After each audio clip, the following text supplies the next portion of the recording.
Gran part dels ciutadans d'Esparreguera participen en la passió, que es farà diumenge. És per això que la consulta s'ha avançat avui dissabte. Que la tercera onada de consultes comenci aquí a Esparreguera, coneguda per la passió, és per a molts un símbol, el de fer renéixer les ganes per participar en aquestes consultes.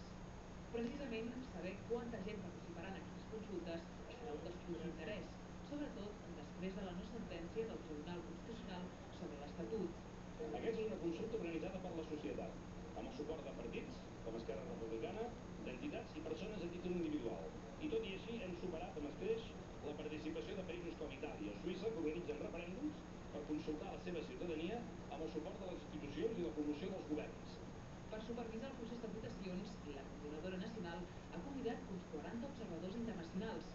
Han vingut des del Quebec, des de Sardenya, Còrsega, des del País Basc, com l'històric dirigent Aberzale, Nació Egípcia, o des de Flandes, com Eric Defort, que és el president del grup de l'Aliança Lliure Europea al Parlament Europeu.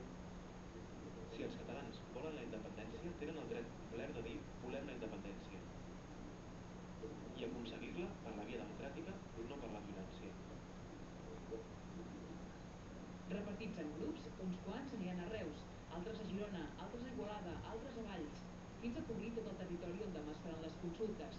Seran més de 200 municipis i tindran dret a vot 1.300.000 persones. Anna Poch, TV3,